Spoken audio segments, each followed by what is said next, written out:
This is the Education Gadfly Show.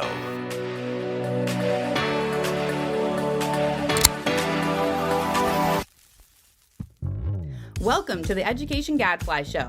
I'm Stephanie Disler, producer of the show. On today's episode, Mike and David are joined by Richard Kahlenberg, author of Class Matters, The Fight to Get Beyond Race Preferences, Reduce Inequality, and Build Real Diversity at America's Colleges. He's here to discuss whether Democrats should move beyond DEI and embrace integration, equal opportunity, and belonging. Then, on the Research Minute, Amber shares a study examining the relationship between standardized test scores, high school GPA, and first-year college performance at Ivy Plus universities. All this and more on the Education Gadfly Show, starting now. Hello, this is your host, Mike Petrilli of the Thomas B. Fordham Institute, here at the Education Gadfly Show and online at fordhaminstitute.org. And now, please join me in welcoming our special guest for this week, Richard Kahlenberg. Rick, welcome to the show. Oh, great to be with you, Mike. Yeah, for those of you that don't know, Rick is the author of Class Matters, The Fight to Get Beyond Race Preferences, Reduce Inequality, and Build Real Diversity at America's Colleges, coming out on March 25th. He has also been around the think tank world for many years, a good friend of Fordham's. Really glad to have you back on the show. Also joining us, as always, my co-host, David Griffith. Hey, Mike. Hey, Rick. You know, I say that, David, you join us as always, but you did not join us last week. Would you like to tell listeners and then viewers anything about that? I really don't, but I feel like you're going to force me to. No, that's fine. We'll just keep it a secret. Yeah. Okay. David was at an undisclosed location doing undisclosed things, which Related to my dissertation. Defending his dissertation. There it is, which we understand went very well. Congratulations, David. So thank you. Can we call you Dr. Griffith yet, or do we have to wait for a graduation ceremony? You cannot. Please don't. But can some people? Is that okay? All right, enough. That's fine. All right. Well, Rick, congratulations on your new book. How many books is this now for you?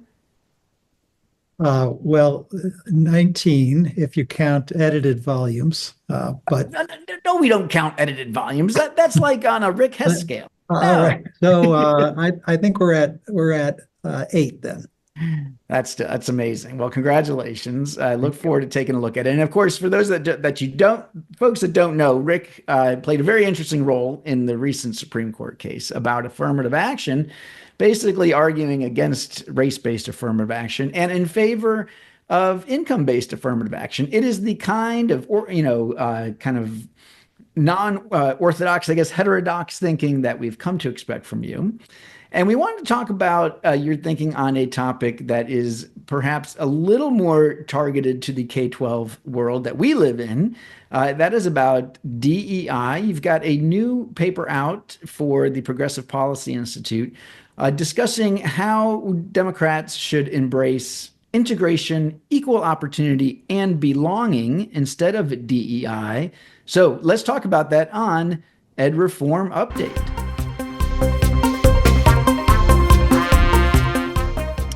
All right. So, Rick, that was a big introduction. But tell us, as we get into the DEI conversation, first of all, where do you think critics of DEI are right? Why is it that, as someone who identifies as a liberal patriot, perhaps, you think that the DEI movement has gotten some things wrong? What is that? Yeah, absolutely. And I've actually, in the report, I outlined 15 different arguments that suggest some troubling aspects of DEI. I like to say, Martin Luther had his 95 theses. I have 15, boiled it all down. But I do think that there's, just to summarize, this is in many ways an illiberal set of policies. So there are policies that in some cases, particularly in higher education, can quash free speech. There's certain things you cannot say at the K through 12 level and in higher education. I think it's what's really troubling is the race essentialism, the sense that skin color determines so much about what one thinks, what one believes, and kind of one's moral standing in the classroom. And the entire enterprise of DEI trainings, which we see for teachers, for students in some cases, in some K through 12 schools, really says it all, because the term training suggests there is a right way to think. And we are going to impart that information to you, as opposed to, we have a terrible history of discrimination in this country. We have to grapple with the best ways to try to overcome that. How do we deal with racial gaps? These are all really important issues, great for discussion. But the trainings are in my mind, illiberal. Okay, well said. Now, on the flip side, I would assume you are not a big fan of how the Trump administration is going about trying to get rid of DEI from the government, from K-12 schools, from higher education, even from private companies. Fair to say? What do you see them doing that you think is so wrongheaded?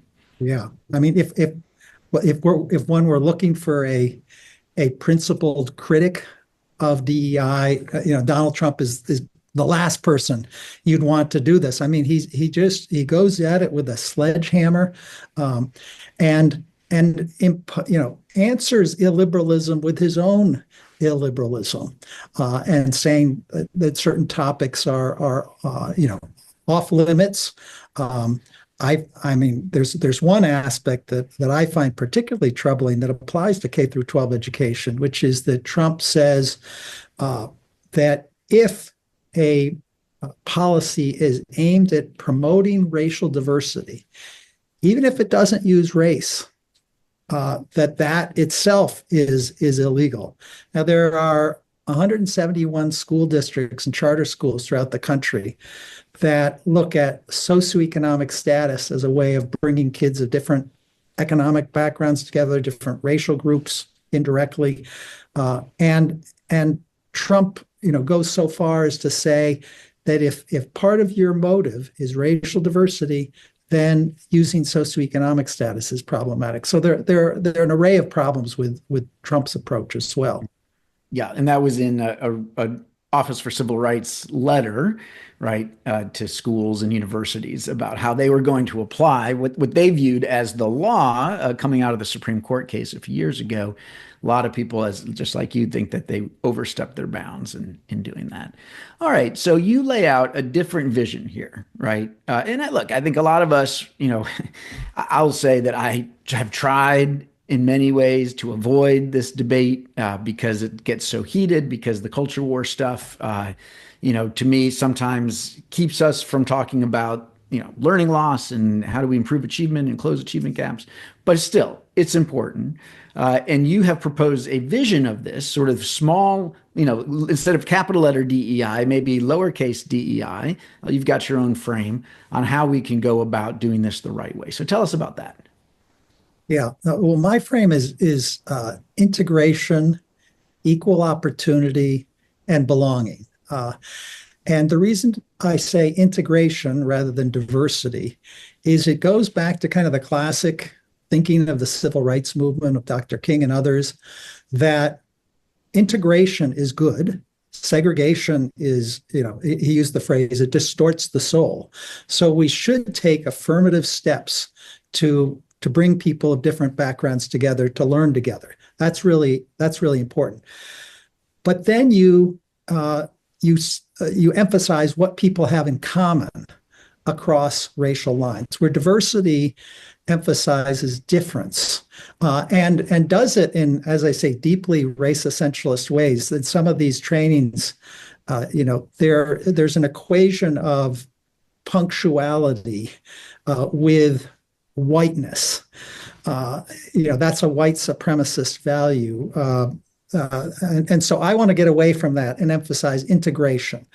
Yes, make sure the schools are not segregated, but then the whole point is to teach teach students that we're more than just our race. We all share certain things as Americans, and that's important.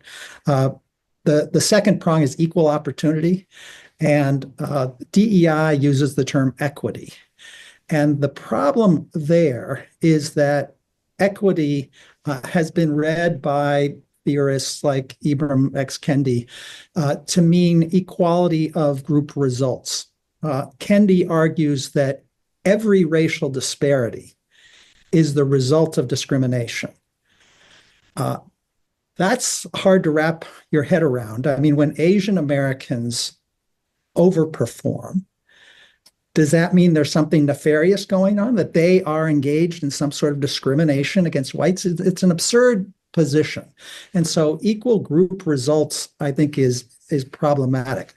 On the other hand, I genuinely am for equal opportunity. And if I can differentiate myself from some on the right, not you guys necessarily, but on the far right, I mean it. I genuine equal opportunity, not some formalistic platitude to just argue against equal results, but actually taking steps to make sure that schools have equal resources, that everyone has an equal shot. So equal opportunity, not equity. And the third piece is belonging rather than inclusion. And this one's a little bit more amorphous, but by belonging, I mean everyone should feel welcome in an institution.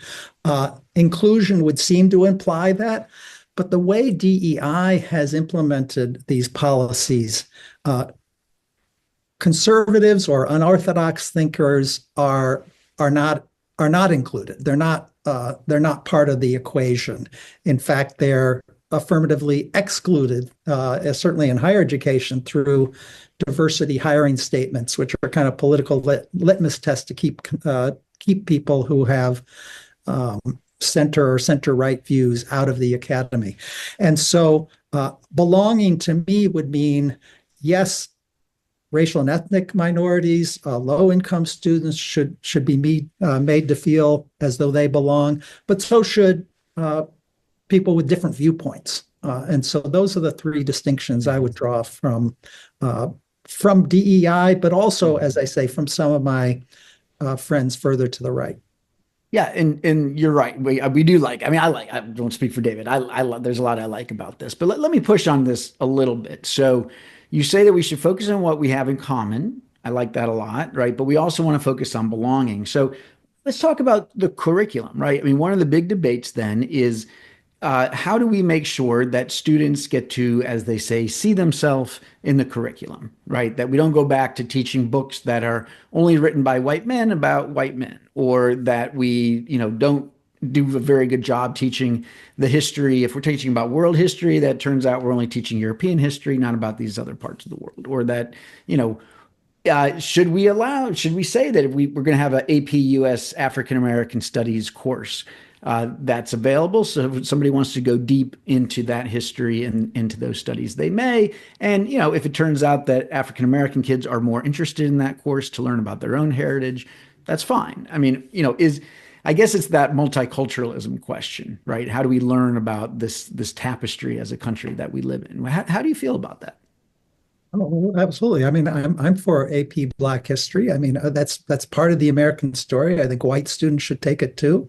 I think it's, I'm certainly not arguing for a restoration of 1950s style pedagogy where the stories of lots of people were shamefully left out of the equation. So I very much want to see all those stories told and people of all backgrounds learn from them. I would want to know I think it's important to know what's in the AP history course, and that's focused on African Americans. And obviously there was a big debate about that question a couple of years ago. And so it's not kind of a blank check for some of that race essentialist thinking. I mean, one thing that really bothers me about the the 1619 project is that I mean, there's several errors in the program, but there's one line in there where Nicole Hannah-Jones says, Black people are the most American of all. Now, one can make a strong argument that Black people have had such an important way of shaping the country and have helped white people live up to our ideals, and I celebrate all of that. But to say one racial group is more American than another, I mean, imagine a young Hispanic kid reading that, or Asian kid. Oh, well, Black people are more American than I am. That's a trope from the right wing. We had Sarah Palin saying some are real Americans, others are not. So I do worry about some of the courses that teach Black history going too far and becoming race essentialist. Yeah. And that was some of the concern about the African American Studies course, which, by the way, was African American Studies, I should say, not history, which maybe was a mistake they made from the beginning. Maybe could have steered clear of some of that if they focused instead on history. One more on the belonging, and then David, you get in here. There was a time there for, I think, in the 2010s into just a few years ago, where there was a growing interest in doing affinity group sorts of things. So, let me give you the best case example for this. I think this happened in a school near where we sent our own kids to school. It's a school that is largely white, but had a substantial Black minority. The Black students weren't enrolling in advanced placement courses at the same rate as the white students. So every year they would have an assembly just for the Black students where other Black upperclassmen would talk about the experience of doing AP and what a great experience it was, encouraging these underclassmen, Blacks, to sign up for those courses. Now, is that belonging? Is that inclusion? Is that segregation? Is that, I mean, the Office for Civil Rights under Trump has said that is definitely not okay, right? That will get, that you will lose federal funding if you keep doing that sort of thing. How do you feel about that?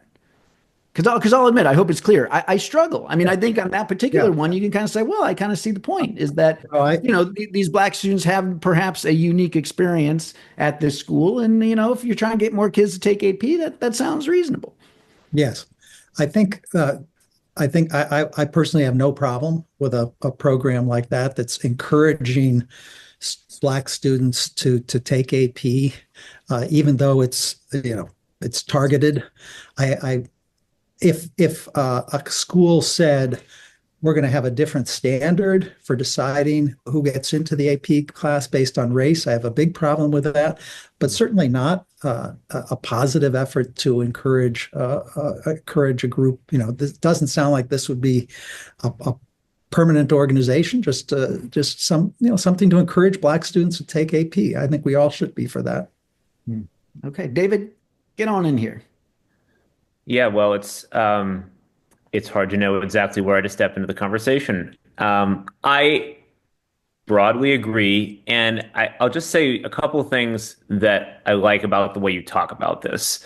One is that I think you are, in the way you're talking about it, acknowledging the complexity of it, right? And I think you have to do that because if you're looking for a simple solution, you're not going to find one, or you might find one, but then when it's taken to its logical conclusion, it starts to feel like not a solution at all, right? So I mean, that's my main comment, right? Just listening and kind of reflecting is almost any principle, if it is adhered to too religiously, is going to be totalizing, right? If you take the view that there can be no distinctions by race ever, and we shouldn't even raise the subject in schools, you're going to create a sort of, I don't know. It's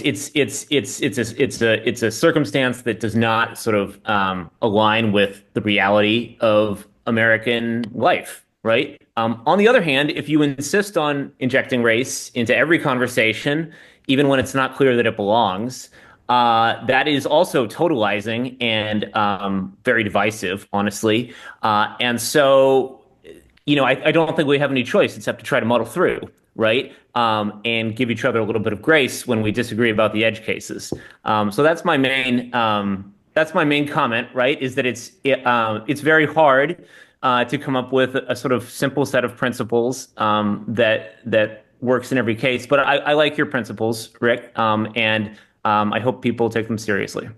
But and it's interesting, David, that though when you say we should muddle through, right, or maybe we should have some humility, try to make distinctions, wrestle with some of this, that does not lend itself to these dear colleague letters coming from the Office for Civil Rights, right? Either from the Trump administration or from Democratic administrations, right? That may say you must do this or else you have violated a student's civil rights, or you must not do that or else I mean, that's what makes it difficult, right? Is that maybe we need, in the realm of civil rights, to just try not to get so ideological, right? I mean, there's some things that are clearly violation of kids' civil rights, right? Getting treated differently because of their race. And this other stuff maybe is not the place for it, you know? Yeah, I think whenever possible, we should try not to elevate things to the level of politics. It's like capital E politics. It's difficult, right? Because we have to have public policies. But, I think the average Black student union does not feel oppressive when you're around it, right? It doesn't feel like we are reduced, race essentialist, right? It feels like a group of people getting together to talk about things that they have in common, right? Similarly, I think that, I'm struggling to come up with sort of the counterpoint to that, right? But I think that most race-blind policies, most sort of race-blind approaches to running schools, I mean, they're not even consciously race blind. People are just doing things, right, without taking race into consideration, and nobody notices because it's not a problem. So, I think to the extent that we can muddle through, again, I'm a fan of that, and not sort of try to dictate it from the federal government one way or the other. I think we have to tolerate some diversity of approach here, because we simply are not going to agree on every case. No, I like that. Well, so Richard, we're all in the reasonable middle here. It's just so unusual to find myself in this situation. But the reason I was attracted to writing about affirmative action is precisely your point, David, that there are often really good arguments on both sides. We have to deal with our history of oppression. We can't just simply pass civil rights laws and call it a day. On the other hand, there's some real downsides to dividing people by race. And I would say, there's a reasonable middle ground. Muddle through hasn't been my mantra, but I think that there are, and this is where the American public is.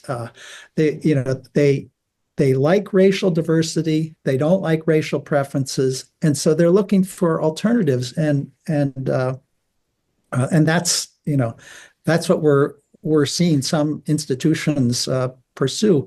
At the K through 12 level, this issue's come up in Thomas Jefferson High School and the Boston Latin School and others, where they're trying to get diversity, but do it in a way without using racial preferences. And the left has made a mistake of just pushing racial preferences all along and thinking, even though 74% of Americans don't like that. And now I fear the parts of the right, including the Trump administration, are making the opposite mistake, where they're saying, if Thomas Jefferson's goal in part is to produce racial diversity, even if they give a break to economically disadvantaged students, or look at, the top students from every middle school as they do, that itself is problematic, and the right will lose the public there. All right. We will have to leave it there, Rick. Again, thank you so much for the work that you're doing. Folks, go check out Rick's book. Again, it's called Class Matters, The Fight to Get Beyond Race Preferences, Reduce Inequality, and Build Real Diversity at America's Colleges. Congrats on that, Rick, and thanks so much for joining the show. Oh, great to be with you, Mike and David. All right. Now it's time for everyone's favorite, Amber's Research Minute.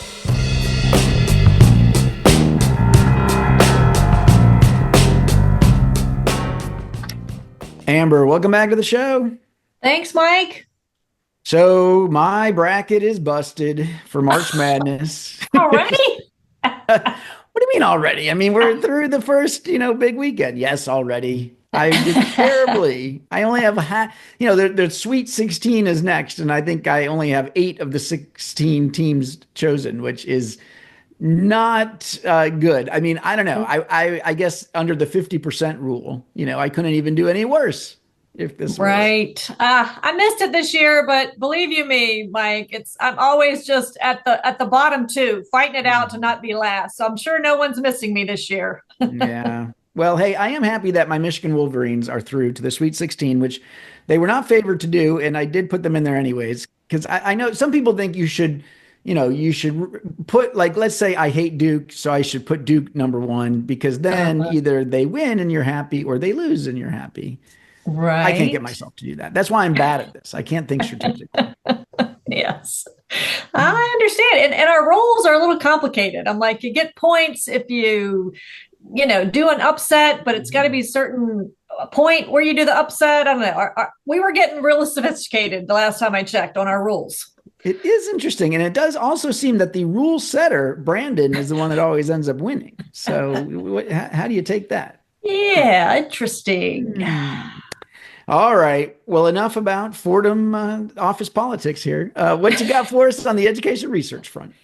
We have always a new NBER study. Dartmouth and Brown, couple, actually I think it's four folks at Dartmouth and Brown looked into the relationship between college entrance exam scores, high school GPA, and first-year college grades in Ivy Plus colleges and institutions. Honestly, I had to remind myself what Ivy Plus is. And apparently it's not Ivy League, but it's basically the colleges that are consistently ranked top of, in the class and universities. They have a lot of prestige and selectivity. So these are, think of like Stanford and MIT and Caltech and Duke. Right. So in addition to the Ivy Leagues. That's right. Ivy plus these guys. That's right. Right. Or even Pomona. Remember, even Pomona. No, nobody thinks Pomona. No, 100% that Pomona is part of Ivy Plus. David. Though they do consider Michigan one of the public Ivies. So there you go. I noticed they did not put a list of who is in the sample. I'm thinking, okay, I was kind of looking for it, but maybe they thought that would just create some havoc if you think you're an Ivy Plus and you're not. But anyhow, we do know there's hullabaloo around whether college entrance exams are a useful part of the college application packet or whether they disadvantage certain groups. So we're still having this debate, apparently. Many selective institutions had test optional policies, as our listeners know, before and after COVID. And then some of them went back to requiring those tests. So we've got lots of studies about test scores and academic performance, but we don't have as many about the predictive power of the SAT and ACT versus the high school GPA. And that's what we're going to look at here. Folks may recall that we have some mixed results when we actually try to, look at those together. I think the most recent one was 2023. Raj Chetty and his colleagues found that SAT and ACT scores predicted early career success, various indicators, but high school GPA didn't. But then in 2020, we had a little fewer years earlier, we had another study that showed high school GPA was more predictive. So, mixed. The current study is going to leverage student level data for first-time students from the admission offices of multiple Ivy Plus colleges. That's all we're told. They started college in the fall of 2017 through 2023. They skipped 2020 because of the COVID disruption. So they've got 7 cohorts that they are tracking. They use a composite math and ELA college entrance score. And again, that's either SAT or ACT. They've converted them to a common scale. They run a series of regressions. They have high school fixed effects, college year fixed effects. They have student level characteristics, race, gender, SES, and a bunch of other variables. They're looking at 3 performance outcomes: first year cumulative GPA, percent of grades that are A or A minus, and an indicator of kids who are struggling, and those are kids who have a grade of C or lower. Findings: there is a strong linear relationship between test scores and college GPA. For instance, a move from students with perfect scores on the SAT, so that would be a 1600. If you move them to a score of 1200, for instance, that would predict a 0.47 lower GPA, which is a shift of 1 standard deviation in the distribution of first year GPAs. But that's not the case for high school GPA, which has a fairly weak relationship with academic performance in college. So, for example, here, decreasing a student's high school GPA from 4.0 to 3.2 predicts a fall of less than 0.1 in a student's first year GPA. So then they're like, are we seeing what we're seeing? So they run different versions of their models, but the same pattern keeps showing up, which is that the predicted change in academic outcomes for a 1 standard deviation increase in test scores is much larger than a 1 standard deviation increase in high school GPA, such, again, that test scores explain a larger share of the variation in college academic performance than does high school GPA.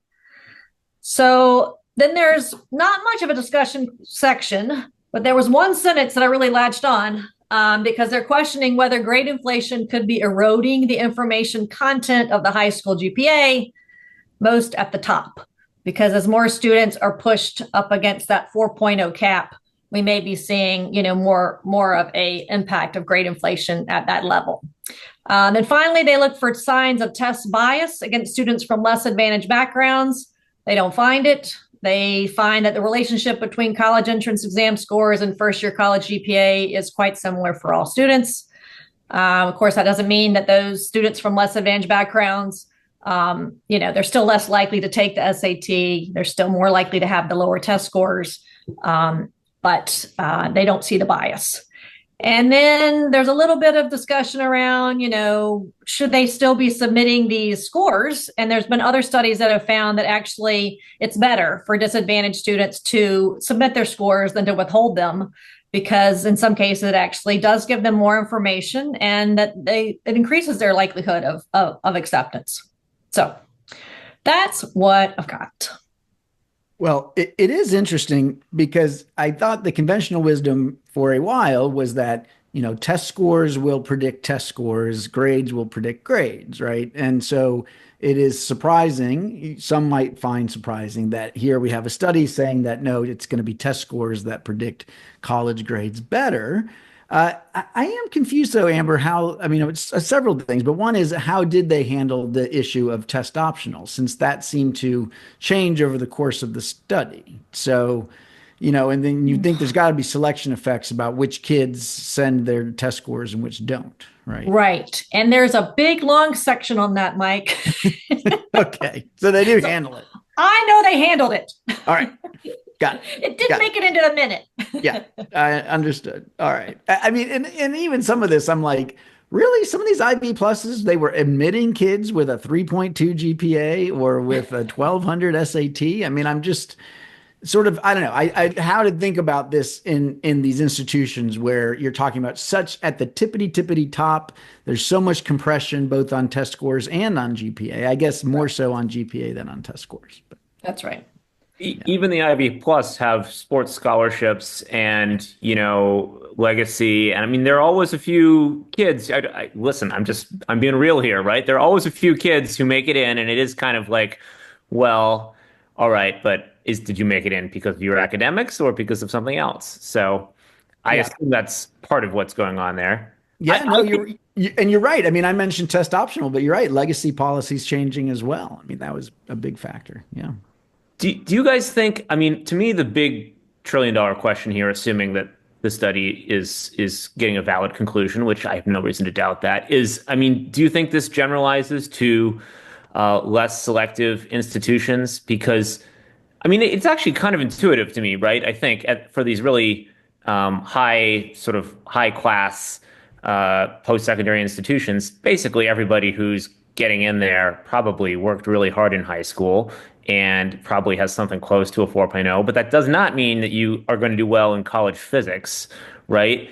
So, I mean, it makes some sense to me that the sort of pure academic measures would have more purchase in that context. I don't know. What do you guys think? Do you think maybe we get different results for sort of other colleges?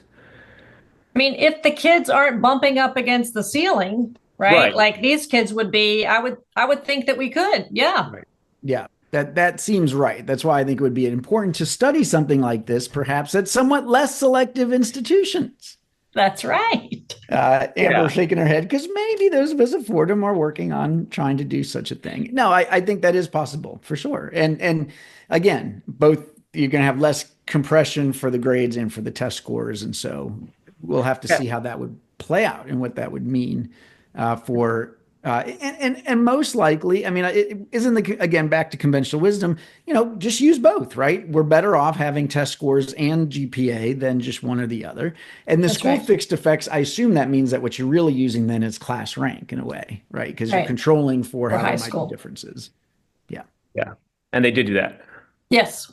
Yeah, interesting. I guess I also feel like there has to be some sort of ceiling effect for effort too, right? Like you can only try, if I try really hard, it looks kind of similar to other people trying really hard. But if I try to do simultaneous equations, right, it looks different from when, I don't know, sort of the kid at the top of my linear algebra class, right, was doing simultaneous equations or whatever, pick your math thing, right? It's not that easy to make yourself really, really, really good at tests if you're not, but we can all try hard. Well, so next they should look at the extracurricular stuff, right? And, some of this arms race that has happened in high schools where kids are competing on trying who can do the most extracurriculars or the most impressive extracurriculars. There's like this whole world now of competitions so that kids can put it on their college application. And, does any of that predict anything? It would be interesting to know. I think we already know that there's been some studies that show that stuff is hugely correlated with income, right? That wealthier kids have a huge advantage when it comes to that extracurricular stuff for lots of reasons. But again, does it predict anything? I mean, yeah. So somebody study that. Good question. What's Nico got on his college application, Mike? That's exactly. Showing all his leadership abilities. He is starting. He's a junior, but he's interested in. He's what we shall see. And there's definitely a conversation. We've tried to have the attitude all along that he's not going to do stuff just to play the game. Oh. But now we're like, well, all right, maybe just a little bit of playing. A little bit of a game. It's tough. Incentives matter. Yes, they do. All right, gang. That was really interesting. Thank you, Amber. Indeed. And David. That is all the time we've got for this week. So until next week. I'm David Griffith. And I'm Mike Petrilli of the Thomas B. Fordham Institute, signing off. The Education Gadfly Show is a production of the Thomas B. Fordham Institute, located in Washington, D.C. For more information, visit us online at fordhaminstitute.org.